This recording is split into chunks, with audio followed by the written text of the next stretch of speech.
Hello students, start करते हैं आपके एक्सरसाइज 12.2 क्लास 10th और इसका लेक्चर फर्स्ट यानी लेक्चर नंबर 1। लास्ट लेक्चर में हमने करवाया 10.1 सॉरी 12.1 करवाई हमने, ठीक है, जिसमें एरिया रिलेटेड टू सर्कल आपके टॉपिक का नाम है, चैप्टर नंबर 12। उसमें हमने अंदर निकाला एरिया ऑफ सर्कल। फर्स्ट दो क्वेश्चनों में भाई एक में पैरामीटर दी हुई थी, एक में एरिया ऑफ आपका सर्कल निकाल के बराबर रखना था। एक 4 नंबर क्वेश्चन करवाया था हमने, मोस्ट इंपॉर्टेंट क्वेश्चन था वो। देख किसी ने लास्ट वीडियो नहीं देखे तो देख सकता है। तो 4 नंबर जो क्वेश्चन था आपका मोस्ट इंपॉर्टेंट क्वेश्चन था, तो उसको आप बार बार निकाल के देखिए, प्रैक्टिस करें उस क्वेश्चन की। उस टाइप के क्वेश्चन काफ़ी बार एग्जाम में पूछे जाते हैं, ठीक है। तो अब आता है आपका सेक्टर और सिगमेंट। नेक्स्ट एक्सरसाइज में सेक्टर और सिगमेंट। देखिए हम सेक्टर और सिगमेंट के बारे में बताएंगे आज। सेक्टर क्या होता है और सिगमेंट क्या होता है। सेक्टर, ये कोई सर्कल हो गया। सेक्टर आपका होता है 2 रेडियस, सर्कल के अंदर कोई भी 2 रेडियस होंगी, उनके बीच जो एरिया बनेगा वो आपका सेक्टर कहलाता है। यानी कोई भी सेंटर पॉइंट हो गया ये इसका, मैंने एक ये ड्रा कर दी और एक ये ड्रा कर दी, 2 रेडियस ड्रा कर दी मैंने, ठीक है। इन दोनों रेडियस के बीच एक तो आपका एरिया भाई ये बन रहा है, ठीक है, ये मैंने इस टाइप से दिखाया, और एक आपका एरिया ये बन रहा है। देखिए सभी ध्यान से देखिए, मैंने 2 पोर्शन में एरिया करके दिखाया। एक तो एरिया ये है और एक एरिया आपका ये है, ठीक है। ये सेक्टर कहलाते हैं दोनों, क्या कहलाएंगे, सेक्टर कहलाएंगे। जो छोटे वाला है, छोटा आपको सभी को पता होगा कौन सा है भाई, ये है, मैं नाम चलो डाल देता हूँ ओ ए बी, मैंने यहाँ दे दिया, और ये सी। ओ ए बी सी आपको शेडेड पोर्शन दिख रहा होगा, देखिए ध्यान से। तो ये कहलाता है minor segment, sorry minor sector, segment नहीं माइनर सेक्टर, क्या कहलाएगा, माइनर सेक्टर। और जो बड़ा एरिया आपको दिख रहा होगा वो क्या कहलाएगा, मेजर सेक्टर। यानी जो छोटा है वो छोटा सेक्टर और बड़ा है वो बड़ा। छोटे को हम माइनर कहते हैं और बड़े को हम मेजर सेक्टर कहते हैं। क्लियर, ये आपका सेक्टर समझ में आ गया सभी को आपको। उसके बाद कोई भी सेक्टर का एरिया जब आपको फाइंड आउट करना होगा तो उन दोनों रेडियस के बीच का आपको एंगल दिया हुआ मिलेगा। क्लियर, जैसे मान लो ये एंगल जनरली क्या दे दिया आपको, थीटा दे दिया, यानी इन दोनों रेडियस के बीच का आपको क्या मिलेगा, एंगल दिया हुआ मिलेगा। अब आपको ये कहे कि ये 60 डिग्री दे दिया, मान लो जनरली आपको थोड़ा सा हिंट देता हूँ मैं भाई, 60 डिग्री दे दिया आपका, तो क्या हुआ, आप किस कहेगा कि भाई मेजर सेगमेंट का एरिया आपने फाइंड आउट करना है।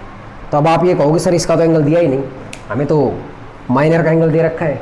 तो कॉमन सेंस की बात है, ये कंप्लीट एंगल कितनी डिग्री का होता है, कंप्लीट 360 का, ठीक है। तो 360 माइनस क्या कर देंगे 60, तो मेजर सेक्टर का एंगल आ जाएगा आपके पास। रेडियस की वैल्यू भी आपको मिलेगी, तो एरिया ऑफ सेक्टर आप आसानी से निकाल सकते हैं, जिसका भी पूछेगा। तो एरिया ऑफ सेक्टर क्या होता है, देखिए एरिया ऑफ सेक्टर का फार्मूला बता रहा हूँ मैं, चाहे मेजर सेगमेंट का हो, चाहे सॉरी मेजर सेक्टर का हो, चाहे माइनर सेक्टर का हो, तो क्या आएगा, थीटा जनरली हमने माइनर सेक्टर का एंगल हो गया थीटा बाई 360 और पाई आर स्क्वायर। क्लियर, ये तो आपका हो गया एरिया ऑफ सेक्टर निकालने का फार्मूला। भाई पाई आर स्क्वायर तो हम एरिया निकालते सर्कल का, बट उसके सेक्टर के अंदर एंगल कितना 360 में से, उससे आप मल्टीप्लाई करेंगे, ठीक है। उसके बाद एक आती है arc of length, length of arc निकालनी,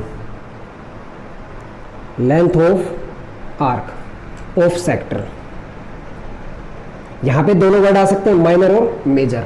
भाई लेंथ ऑफ आर्क क्या होगी, देखिए ये आपका मेजर सेक्टर बताया, ये मैंने मेजर सेक्टर बताया आपका बताया, और ये वाला मैंने कौन सा बताया, माइनर सेक्टर बताया। यदि हम दोनों में निकालें भाई length of arc of minor sector, तो माइनर सेक्टर की लेंथ क्या हुई, ए बी सी हुई, ठीक है। इसका मैंने नाम डी दे दिया, चलो यहाँ पे। तो मेजर की क्या हुई, ए डी सी, तो यहीं से नापेंगे इसको, देखिए मापेंगे, इसकी मेजरमेंट यही आएगी। तो ये आपकी हो गई length of arc of major sector के लिए। इसको निकालेंगे कैसे, भाई ये सर्कमफेरेंस होती है एक तरह से, तो वही बात निकालेंगे तो क्या आ जाएगा, थीटा जनरली मान लिया कोई एंगल है भाई, चाहे वो मेजर का और चाहे माइनर का हो, जिसके भी निकलवाएगा उसका एंगल आपको दिया हुआ मिलेगा। Theta by 360 into 2 pi R. 2 pi R क्या होता है, सर्कमफेरेंस या पेरीमीटर ऑफ ए सर्कल। तो उस सेक्टर के अंदर एंगल कितना है 360 में से, वो इसके साथ यहाँ और इंटू 2 पाई आर। ये आप कह जाएगी length of arc of any sector, चाहे वो मेजर और चाहे माइनर सेक्टर हो। क्लियर, समझ में आ गया मेरे हिसाब से। सेक्टर सबसे पहले समझना था, दो रेडियस के बीच जो एरिया होता है वो सेक्टर कहलाता है। स्मॉल एरिया जो होगा वो माइनर सेक्टर, लार्ज जो एरिया होगा वो मेजर सेक्टर। ठीक है, उसके बाद area of sector θ/360 pi R square. उसके बाद length of arc of sector θ/360 × 2 pi R. Clear? तो देखिए ध्यान से, अब मैं बताता हूँ सेगमेंट के बारे में। क्या बताता हूँ? सेगमेंट के बारे में। सेगमेंट क्या होता है ये तो आपने पढ़ लिया, चलो ठीक है।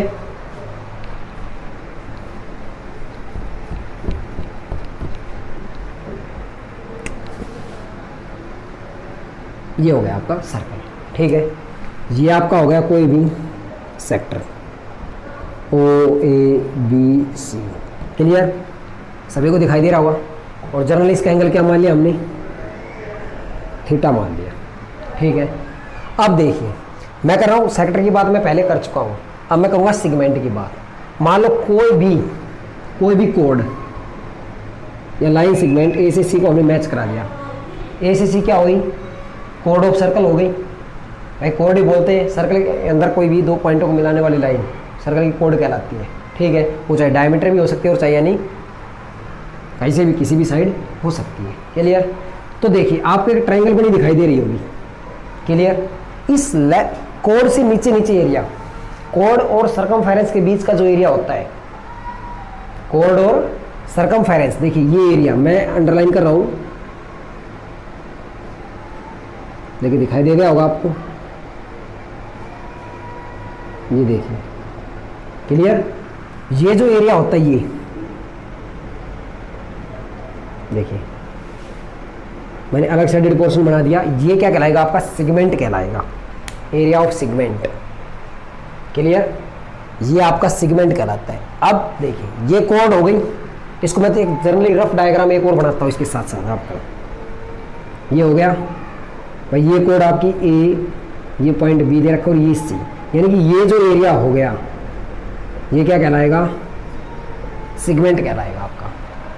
क्लियर? जो छोटा है इससे ऊपर का भी सेगमेंट ही कहलाएगा, एरिया ऑफ सेगमेंट कहलाएगा ये भी।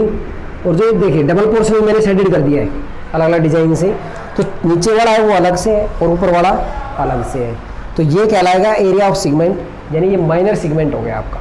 जो स्मॉल एरिया दिख रहा है वो क्या हो गया? माइनर सेगमेंट, और जो ऊपर वाला है वो क्या हो गया? मेजर सेगमेंट हो गया आपका। क्लियर? तो इसका भी आप कहेंगे एरिया कैसे निकालेंगे? अब देखिए उसके अंदर हमारे पास था θ/360 पाई आर स्क्वायर, लग गया area.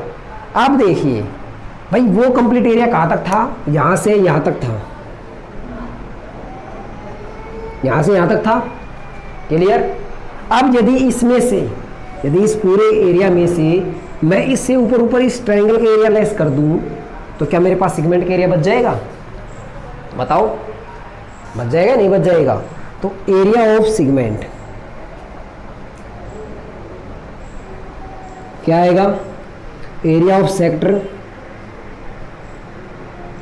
Minus area of triangle, area of triangle form in sector. जिस सेक्टर में वो ट्रायंगल बन रही है उसके एरिया क्या कर दो? माइनस कर दो। ये तो आएगा माइनर सेक्टर का एरिया, मान लो एक तरह से। यदि मैं माइनर का केस समझा तो मैं माइनर सेक्टर का एरिया निकाल दिया। क्लियर? अब आप कहेंगे मेजर सेक्टर का एरिया कैसे निकालेंगे? तो फिर भाई मेजर सेक्टर इससे ऊपर ये हो गया, बच ये गया, इसका एरिया आ जाएगा माइनस करने के बाद मेरे पास इसका एरिया देखो ABC का एरिया आ गया। इसी ऊपर वाले का एरिया कैसे आएगा? कंप्लीट सर्कल का एरिया निकालिए। ठीक है, एरिया ऑफ, यदि मेजर सेक्टर की बात करूं, सॉरी मेजर सेगमेंट की बात करूं मैं, तो क्या आएगा? कंप्लीट सर्कल का area, area of circle minus area of minor segment. Clear? भाई कंप्लीट सर्कल में से, इस कंप्लीट सर्कल में से यदि मैं नीचे का लेस कर दूं तो ऊपर का एरिया मेरे पास बच जाएगा। तो ये होता है आपका area of minor segment. Clear? अब उसके बाद sorry area of major segment आएगा। माइनर का तो हम निकाल चुके, माइनर का लेस करना है तो किसका बच जाएगा? मेजर सेक्टर का एरिया बच जाएगा। क्लियर? उसके बाद अब देखिए इसमें ट्रायंगल्स का एरिया आपको जरूरी नहीं कि किस ट्रायंगल का एरिया निकलवा ले आपसे। क्लियर? तो मैं एरिया ऑफ ट्रायंगल के भी फार्मूले आपको अभी बता रहा हूँ जनरली क्या होते हैं। देखिए अभी आप कुछ नई चीज़ सीखेंगे एरिया ऑफ ट्रायंगल के बारे में। तो देखिए अभी तक आपने एरिया ऑफ ट्राइंगल निकालना पड़ा होगा 1/2 बेस इंटू हाइट। आपने ये सीखा होगा 1/2 बेस इंटू हाइट, एक तो ये सीखा होगा। दूसरा सीखा होगा हेरोन्स फार्मूला।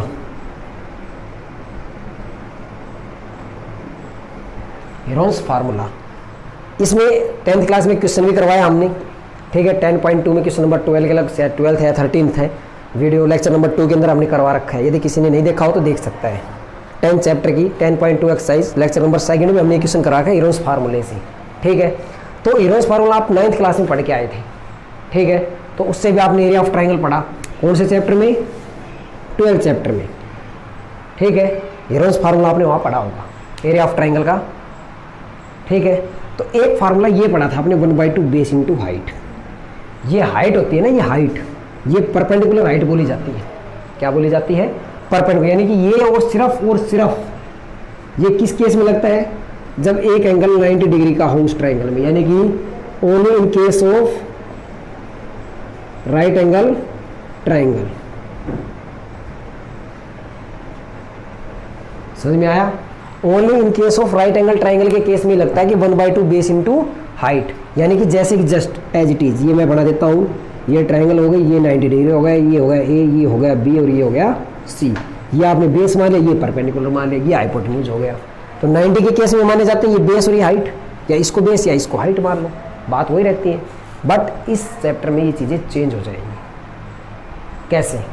यदि आपके पास, वैसे ये फार्मूला कहाँ से बनता है मैं अभी बता देता हूँ, ठीक है। जब कोई आपको ट्राइंगल दे रखी हो, जब कोई आपको ट्राइंगल दे रखी हो, उनकी किन्हीं भी दो साइड्स के बीच, किन्हीं भी दो साइड्स के बीच जो एंगल दे रखा है उससे बनता है। ये कितने डिग्री का है? एक तरह से। तो एरिया ऑफ ट्राइंगल का फार्मूला क्या होता है मैं बता देता हूँ आपको, 1/2 बेस इंटू हाइट, यानी कि ये दो साइड है, इनके बीच का एंगल दे रखा है, तो ये साइड ली जाएंगी BC into AB into sine theta. Theta is the angle between the sides. भाई इन दोनों साइड्स के बीच जो एंगल होगा वो थीटा में चला जाएगा। लगाओ formula, 1/2 BC into AB, sine theta की वैल्यू क्या हो गई? 90। 1/2 BC इंटू AB, साइन 90 कितना होता है? 1। तो क्या बच गया फार्मूला? 1/2 BC into AB। इसलिए हम सीधा पढ़ा देते हैं 1/2 बेस इंटू हाइट, क्योंकि 10th क्लास से पहले ट्रिगोनोमेट्री आती नहीं आपकी, इसलिए ये एंगल साइन वाला नहीं पढ़ाया जाता है। अब आपको ये फार्मूला याद रखना पड़ेगा सेक्टर के और सेगमेंट के काम में। कैसे? देखिए,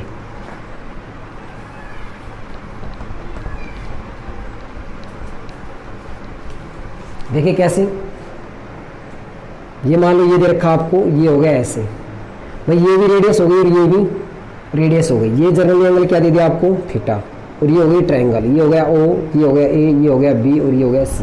मेरा मेन उद्देश्य फिलहाल इस टाइम क्या सिखाने का आपको? एरिया ऑफ ट्रायंगल, क्योंकि बाकी चीज़ तो मैं सिखा चुका। Area of sector, area of segment क्या होते हैं, कैसे निकाले जाते हैं।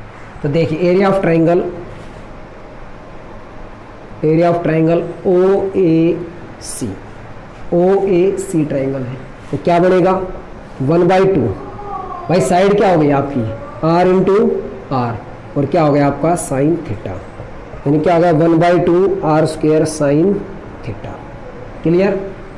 ये आपकी क्या बन गई? एरिया ऑफ ट्रायंगल निकालने का फार्मूला। ये कब तक पॉसिबल है? ये सिर्फ और सिर्फ केस में पॉसिबल है less than equal to 90 degree तक आप इसको लगा सकते हैं, लगा सकते हैं। इसके बाद यानी कि यदि एंगल ये 90 के बराबर और 90 से छोटा दे रखा है, यानी कि जनरली आपको क्या मिलेगा? 30 मिल जाएगा, 45 मिल जाएगा, 60 मिल जाएगा, या 90 मैक्सिमम मिलेगा आपको, ठीक है। उसके बाद एक आता है 120 डिग्री आ जाए या 150 भी आ जाए। भाई यदि ये दे रखा है मान लो कुछ, तो ये क्या बचा? ये 30, तो ये क्या बचा? 150। हो सकता है यही 150 में दे दे कन्वर्ट करके। निकालो भाई एरिया ऑफ ट्रायंगल, आप कैसे निकालोगे? तब तो निकालना पड़ेगा, क्यों नहीं निकाल सकते हम? ऑब्टूज एंगल ट्रायंगल बन सकती है, अरे बन सकती है, नहीं बन सकती? तो देखो, तो उस केस में क्या करेंगे? उस केस में क्या करेंगे मैं सीधा बता रहा हूँ, 1/2 R स्क्वायर साइन थीटा। ये तो फार्मूला होगा जब थीटा की वैल्यू 90 से छोटी या उसके बराबर हो। तो यदि इससे बड़ी आ जाए तो आप फार्मूला क्या यूज करेंगे? 1/2 R स्क्वायर साइन थीटा का फार्मूला होता है, ये आपकी +1 क्लास में आएगा, बट मैं अभी करवा देता हूँ इसको। क्या होता है? 2 साइन थीटा/2 और कोस थीटा/2। 2 से 2 कैंसिल आउट, क्या बच गया, R square sine theta by 2 और कोस थीटा बाई 2। तो आप डायरेक्ट जब 120, 130, 150 कुछ भी एंगल आएगा यानी मोर देन 90, तो आप सीधा ये एरिया ऑफ ट्राइंगल का फार्मूला लगाएंगे, R square sine theta by 2 cos theta by 2। Clear? यानी दोनों ट्राइंगल मतलब मेन तो आपका ये है आर स्क्वायर 1/2 साइन थीटा, ये आपको जरूर ध्यान रखना है। इसके बाद एक चीज़ और बच गई इसके अंदर, क्या बच गई, एरिया ऑफ क्वाड्रेंट। देखिए यदि आपने थोड़ा सा भी माइंड लगाया होगा तो एरिया ऑफ क्वाड्रेंट को आपने सीख लिया होगा यहाँ से। क्यों? क्वाड्रेंट का मतलब एंगल 90 डिग्री। ये अलग से बताने की आवश्यकता है नहीं वैसे, बट मैं शॉर्ट क्वेश्चन को करने के लिए, क्वेश्चन को शॉर्ट करवाने के चक्कर में मैं आपको बता रहा हूँ कि आपका टाइम बचे क्वेश्चन करते समय, इसलिए आपको क्या बताना कि एरिया ऑफ क्वाड्रेंट सीधा बता रहा हूँ। क्योंकि यहाँ पे एरिया ऑफ क्वाड्रेंट 90 डिग्री रखेंगे तो वैल्यू सीधी आ जाएगी आपकी, एरिया वहाँ से भी निकल सकता है। बट एरिया ऑफ क्वाड्रेंट के लिए क्या करेंगे, पाई आर स्क्वायर बाई 4 यानी 4, यानी कि सर्कल का चौथा हिस्सा क्वाड्रेंट कहलाता है।